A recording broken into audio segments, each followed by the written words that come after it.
Miss Jennifer Sandoval Dance from Claremont McKenna today. She has a lot prepared in store. She is the Associate Vice President for Admissions and Financial Aid of Claremont McKenna College. She has over 15 years of experience in college admissions at Claremont McKenna College. She's been there since 2005, actually.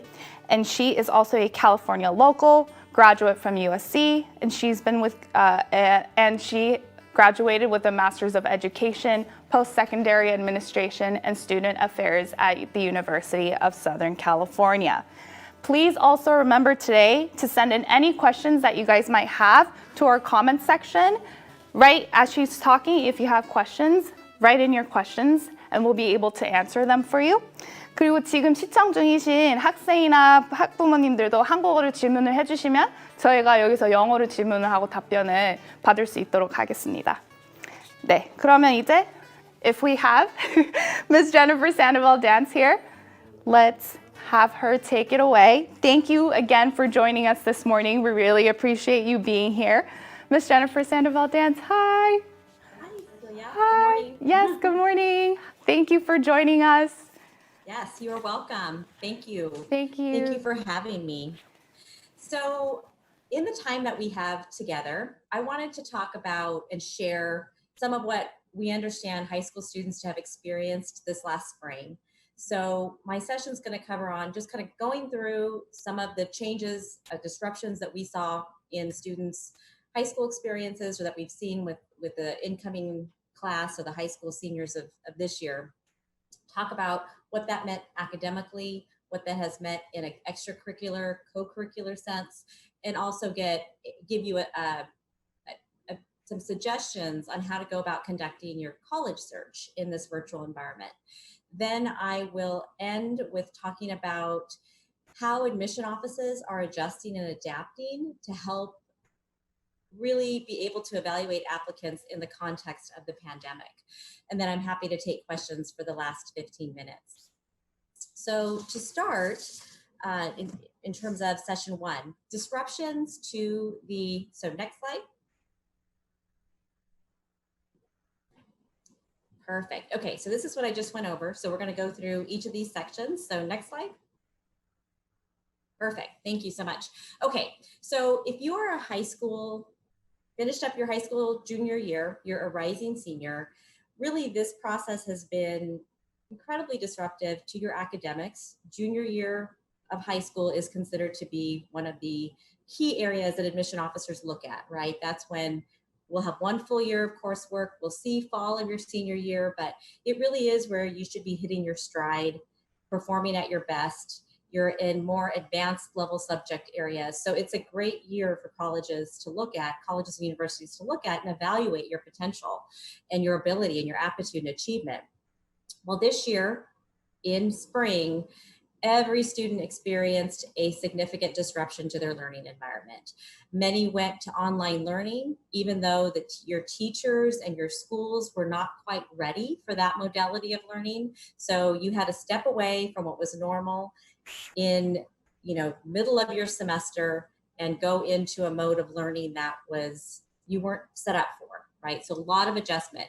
Now we know some students didn't have even the internet or online learning. Some of them were sent packets of information and they would review it and then send it back into their school. So we understand that even in the disruptions, students' learning environments were not consistent. Another area of disruption was in grading, right? So some school districts, some schools decided that they would do pass, no pass, that they would give a student a choice, and some continued with grades. We understand that this is going to cause a lot of anxiety for students because not having the choice, especially if you were doing extremely well, to receive that A and instead get a pass can be quite frustrating. But know that we're going to be able to evaluate what choices you had and didn't have, and I'll talk about that more in a bit. So try not to get too stressed out about that, but I just want to make sure you understand that we have a strong sense of what you went through. Your extracurricular engagements. You had activities that you were involved in, community service, maybe leadership, student government. Those opportunities evaporated, at least your ability to do most of that in person. There's some organizations and clubs and internships that have continued to be able to persist in some online format, but it's not the same as the commitment that you were able to have at that time. So just understand that we realize that these kinds of activities that we would normally see you engaged in through your junior year, senior year, that we're going to see disruptions that were out of your control. And we also understand that just for your home life, for a lot of students, this was sometimes parents lost jobs or were required to go to work because they're an essential worker, which caused a lot of stress in terms of family members being exposed to COVID-19, maybe having to pick up extra home responsibilities. So life changed, right? Suddenly going to school, now it may be a whole lot of things going on in the student's home life environment that may have made it difficult, stressful, not being able to interact with your peers regularly in person, is going to lead to just a feeling of, okay, got to adjust and adapt. And everybody is able to do that at a different rate. So we definitely understand that. Testing, AP went to an online or at-home format, which we know that there was some challenges with that. So students worried about their ability to, get credit. We know that. Be able to even take SAT tests, subject tests. So we understand these are some challenges certainly students had. And then of course, the anticipation of your senior year. What is that going to look like? Are you going to be, maybe some of your districts and schools have not even announced. Are you going to be in person? Is it going to be a hybrid? It could all change quickly, right? Depending on the circumstances around us. So, and I know each of you are sitting there thinking, there is that, Miss Sandoval Dance, but there was also all these other things I was dealing with. So my key point and key takeaway is, there is going to be nothing normal about high school students who are applying in this fall in terms of their record, particularly in the spring of their high school junior year. So our job is going to be to look and evaluate and understand the challenges that you were up against and how you responded to that. So next slide. Great. Okay. So I wanted to spend some time talking about the college search process. This is normally spring break, so March, April of a student's high school junior year. That's really when you're starting to think about that college search process, right? If you're going to get on a plane and go visit colleges and universities outside of your area, that's when you're planning that. You're planning college visits. You're thinking about interviews, right? You're really starting to get that. What's the application process going to look like? When am I going to write my college essay? All those kinds of things. Well, now, really the only way to learn about colleges is in a virtual format. Now, there are pros and cons to that, but probably one of the biggest challenges is that when you visit a college campus, and maybe some of you have already done that, been on college campuses for debate tournaments or things like that, but when you actually walk on a college campus, you get a feeling. And there's nothing that can quite replace that feeling, right? You get there and you go, I really thought I wanted a big school, but now that I'm here, it actually feels too big. So maybe I need to take a step back and reevaluate what I want. Or, I never really thought I wanted a college or university with a core curriculum, but I really like Columbia University. And so maybe I can look more into a core curriculum. So not having that visit is significant. That being said, with the fact that we're all virtual, you actually have more opportunities to learn about colleges and universities than students last year, because we didn't have virtual online information sessions last year because students were able to come to campus. So now you have an opportunity to visit and learn, not visit, but to learn about colleges and universities, because nearly all of them have online information sessions led by admission officers, some student panels. There are also online or virtual college fairs that you can participate in.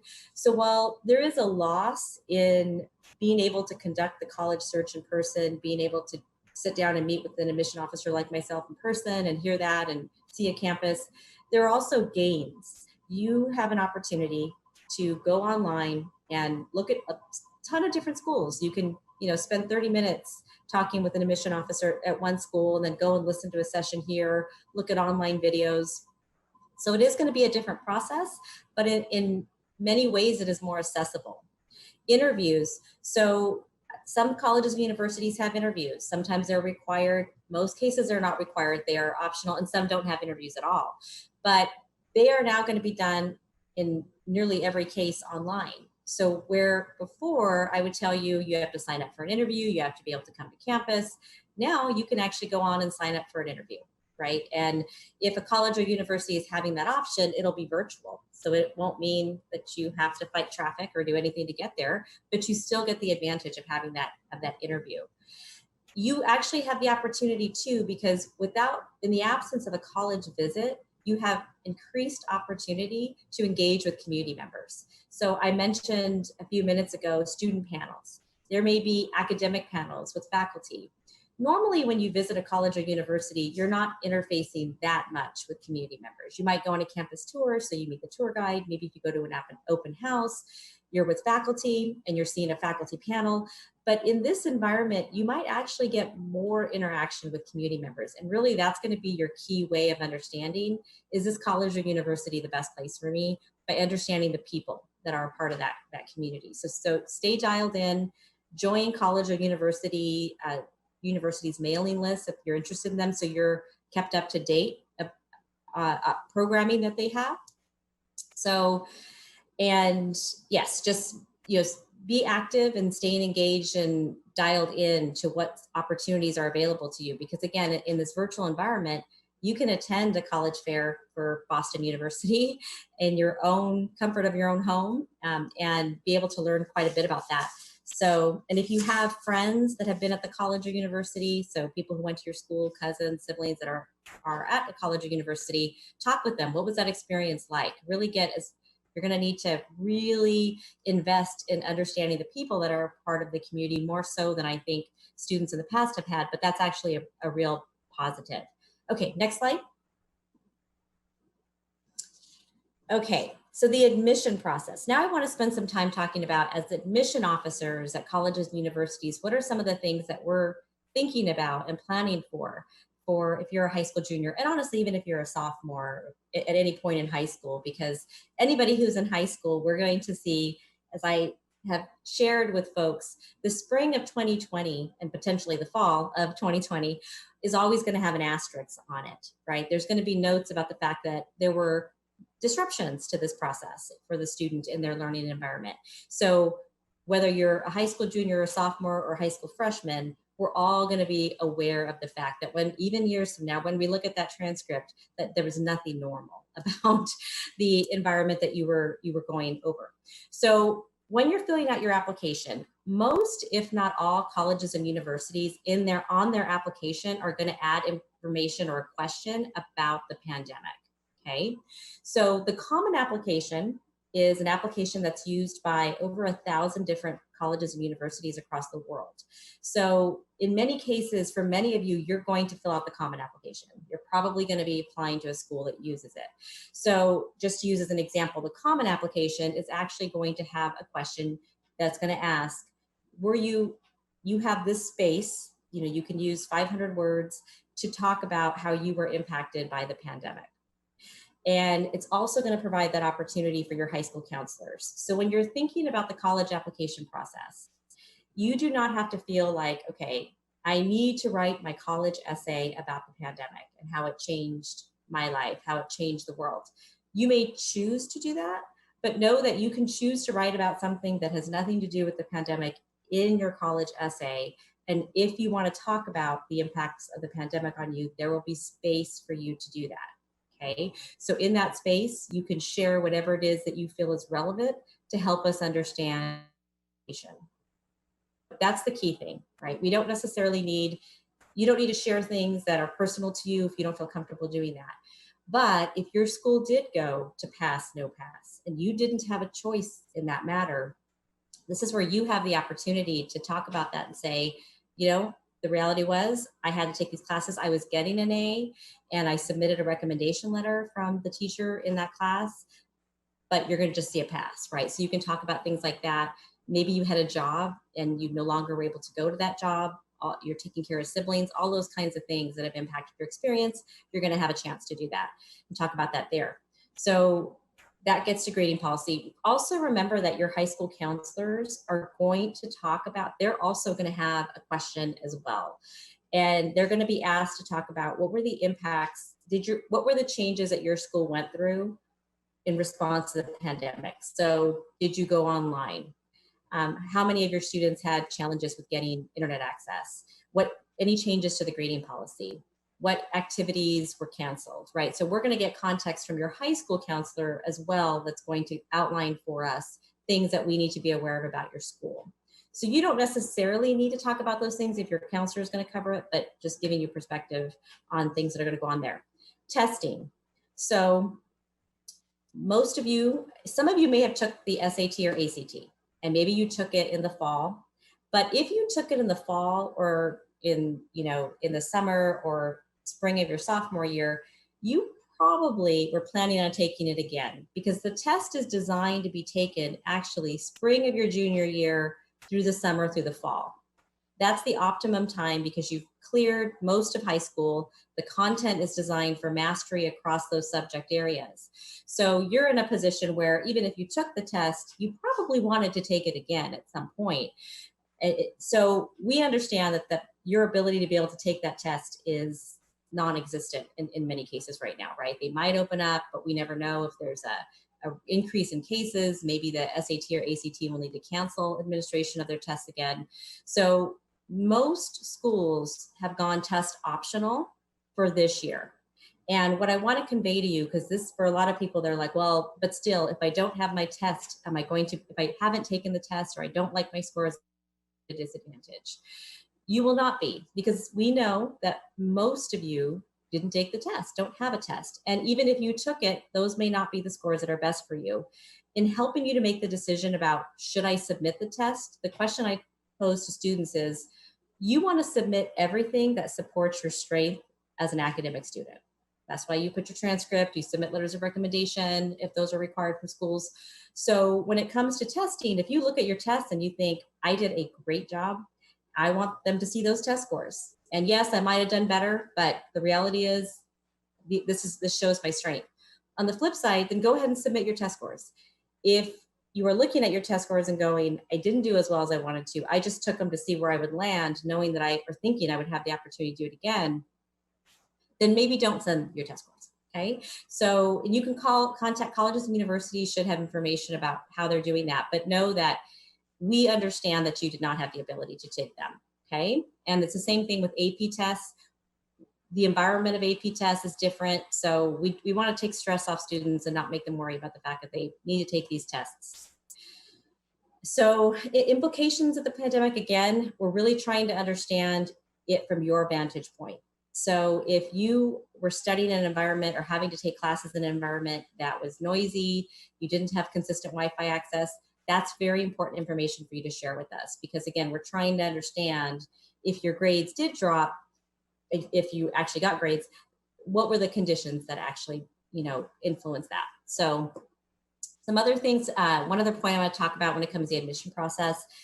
Some schools have early admission, and there are two different kinds of early admission. There's something called early decision, and that is you decide that a particular school is your first choice and you're going to apply there. And if you get in, you're committed to joining that community, and you basically will not apply to other colleges, universities. There's something called early action. It means you apply early, you get your decision early, but you're not committed to attend. And then there's the regular admission process, and some schools have rolling admission. So just know that, as you go through the process, some colleges are going to extend their deadlines as we move through this, because we understand too, your college search process hasn't been able to be as thought out because you haven't been able to visit campuses. Maybe you haven't even had a chance to meet with your high school counselor. You may not get that because of school being limited, your ability to go to school being limited. So know that as you're thinking about deadlines, be ready for them. I'm not saying all colleges and universities are going to adjust them, but that may be some adjustments. And also, if you're feeling like, I'm not sure I'm going to be ready to submit this, never hesitate to just ask the college or university, can I have an extension? Okay, next slide. Okay, so the next thing I just want to talk about is paying for college. This will always be concerns, but I think with the pandemic, it's an additional concern. So if you're thinking about, for parents and students, am I going to be able to afford this college or university? Know that there is something called a net price calculator. A lot of times people refer to it by its acronym, NPC. Every college and university has to have this. It's a federal requirement on their website. So in most instances, you're going to find it on the admission or financial aid website. But just look for, type in the search box NPC or net price calculator. What it's going to allow you to do is go in and put financial information, income, number of people in household, things like that. Do you have other siblings in college? So it'll give you a sense of what that college or university will cost your family.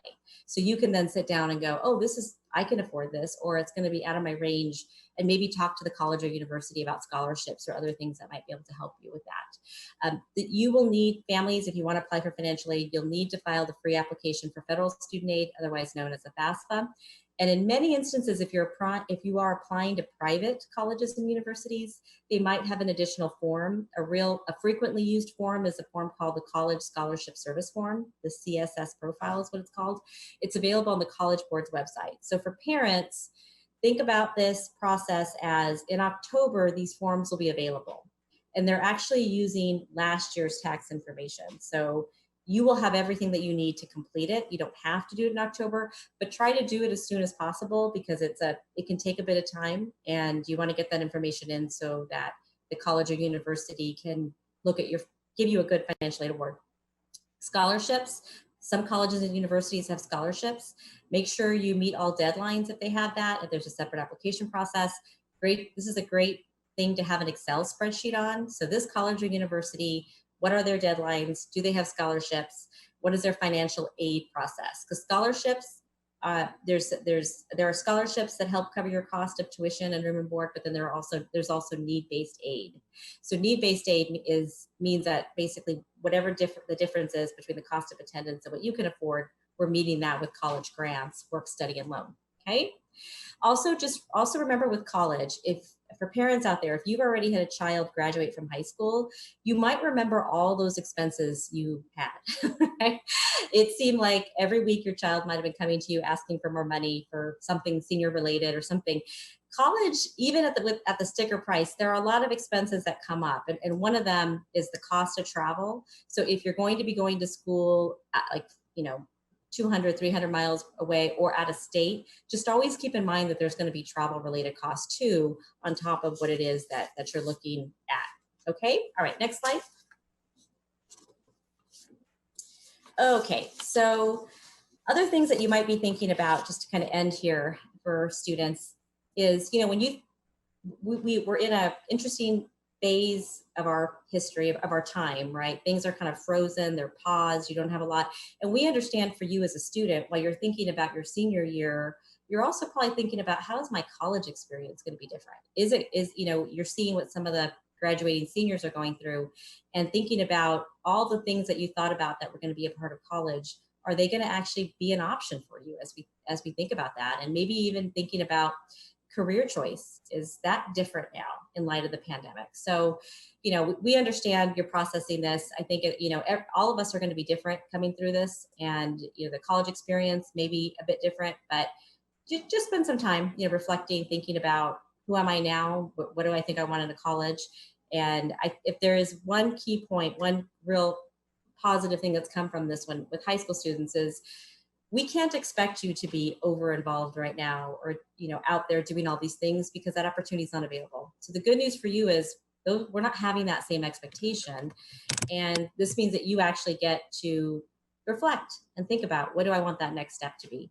Okay, next slide. So just some tips as you're thinking about, this next step. And let me just pull this really quick. Okay. So tips for you. Key thing, remember that we in college admission are going to understand the challenges that you're going through. Okay. So it's important to share out things that were individual to you, but no, we're not expecting anything to look the same as it has in the past. Okay. Focus less on your resume building and more on your personal reflection through this process. So don't look at it and go, that activity I can no longer do. Well, what did that activity think about it like this?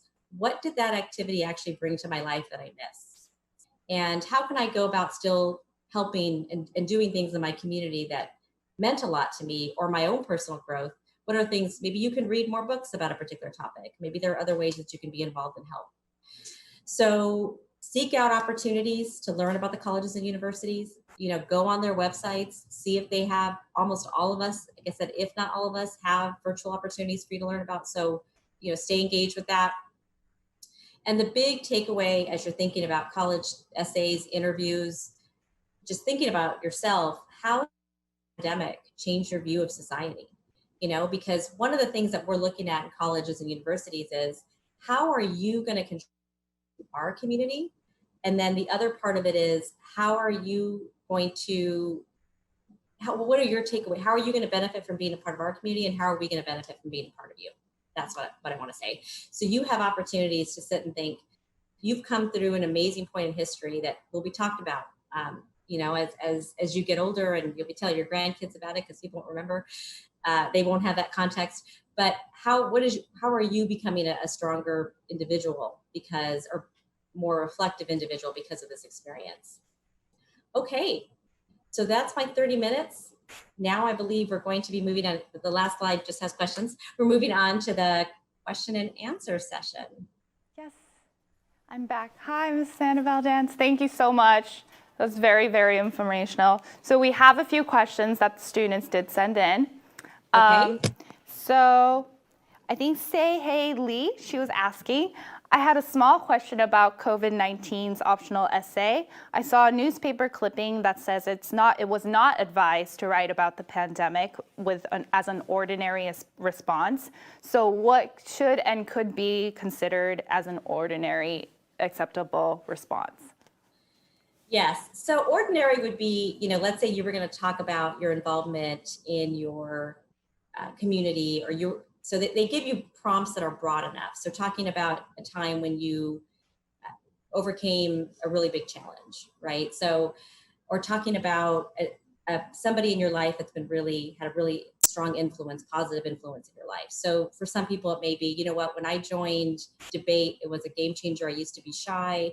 This debate activity has helped me to come out of my shell. Now I'm very, you know, I'm much more confident in my ability to speak.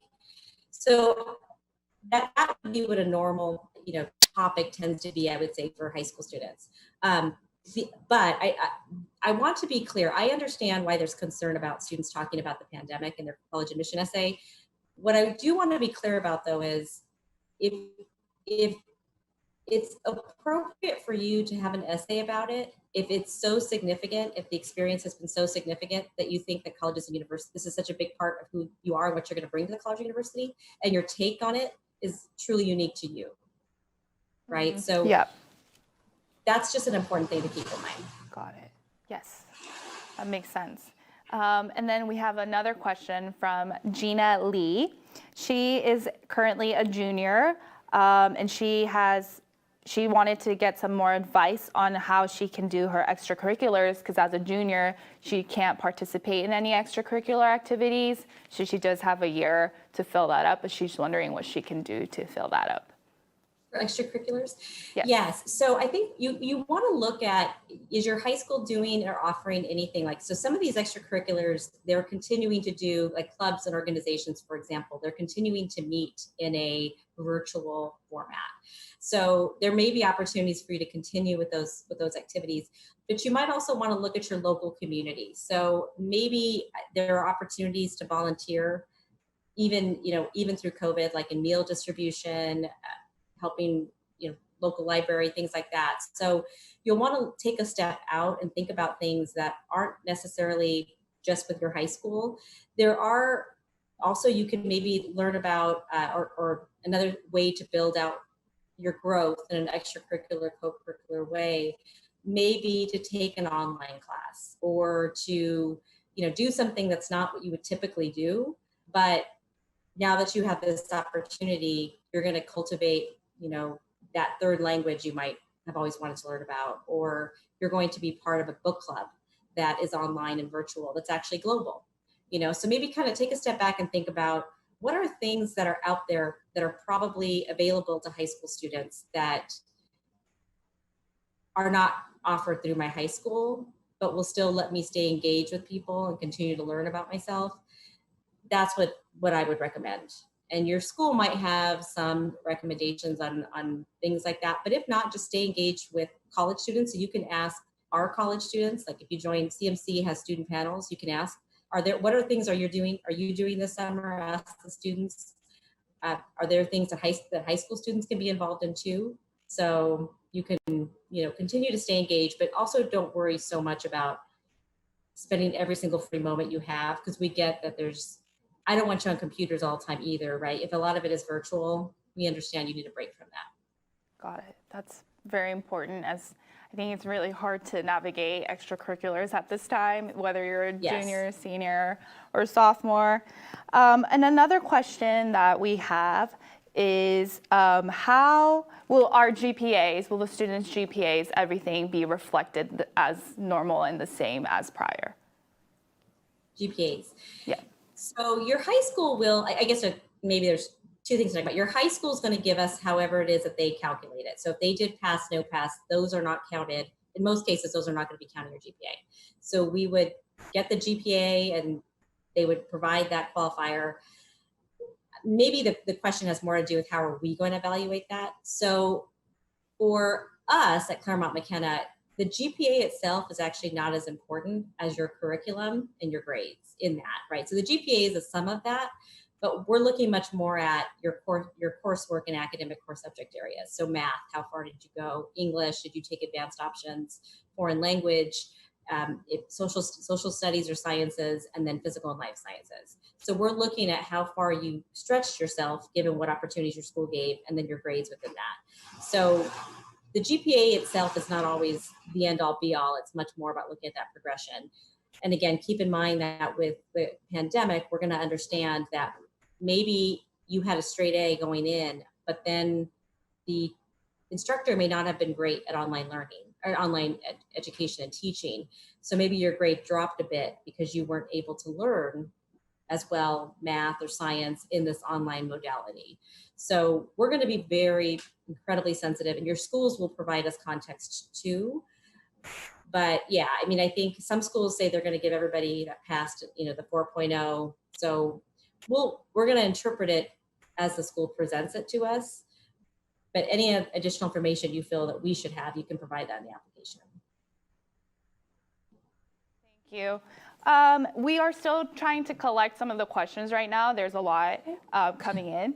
So in the meantime, I'm going to ask, you mentioned a lot about the virtual interviews. If you're currently a senior, how can a student come off as genuine and personal when you don't have a chance to shake somebody's hands that they're asking questions about? That's a great question. So I would say that, we're all very adept now with Zoom and online learning, right? That's really or online interactions. That's the only way we can interact with 90% of what we used to do. So I feel that, when you enter the Zoom with your interviewer, be calm. The good thing is you're in your own space. You dress the part. So make sure you've eaten, you're ready, and you're feeling positive, smiling, asking how was your day? I really thank you so much. So just acknowledging how much you appreciate this opportunity. So hello, Jennifer. Such a pleasure to meet you. I've been learning a lot about Claremont McKenna College in these different ways. And I just want to thank you for taking the opportunity, for giving me this opportunity to share more about myself, even if it's not virtual. And you'd be surprised how those connections and that lack of being there in person just melt away in terms of so speak slowly, breathe. If you're getting nervous, just, say, can you repeat that question again? Or, so that you have that moment to catch yourself. And it should feel natural. You're talking in most cases with someone like myself or a high school senior, a college senior or an alumni. So they're there, they love doing this. They want to talk with you. So just, the best thing is stay personal. Okay. Thank them. Thank you. And we have the last question from Marcus Yoon. He's asking about the COVID-19's effect on sports in athletics. So if you, for example, one question would be if you have an athletic scholarship, then how can you keep that? And then how to go about athletics if you're still in high school and that was your extracurricular activity that you're no longer able to do. So if you have a scholarship, that'll be up to each college or university to determine how they're managing that. You shouldn't lose the scholarship. I think most schools right now, even if they're not able to compete, they will continue to honor that scholarship because it was not your fault. Now, some students or athletes may choose to take a leave of absence so they could take a year off from school so they can do that, in which case your scholarship would pause and then come back. So scholarships, I think colleges and universities are continuing to work the way that they always have. So that shouldn't be significantly impacted. If your extracurricular was a sport and you are not able to participate in that sport, then I guess there's two ways. One is, we know the sport's you're not able to do that in person, but you can definitely still stay active. You can work with your coach or your team on individual exercises you can do to stay engaged and healthy. So that would be what I would say. The sport means a lot to you. Trying to find ways to stay in shape enough so that when we're able to resume these kind of activities. If you want to be a college athlete, then really it is about talking with the coaches at the schools you're looking at. So what is their roster going to look like this year? And how are they going to go about, if you're applying next year and you want to be a soccer goalie, do they need a goalie? I think you'd ask basically the same kinds of questions. And they're recruiting the same way, really. They're continuing, because they may be able to play sports in the spring. Some sports are still planning to go. So you just kind of want to continue to ask questions like that. But again, a sport, we know you are no longer able to play that sport. So don't get worried about, we're not going to wonder why you're not playing the sport anymore. But if the sport itself is really important to you, then it would be great if you somehow found a way to stay engaged in shape with your coach, and team bonding activities, so you're still feeling like you're a part of that team, would be what I would recommend. Got it. Thank you. And it seems like there's a lot of questions coming in from our viewers right now, Ms. Jennifer Sandoval. I was wondering, what can the students reach out to you with further questions?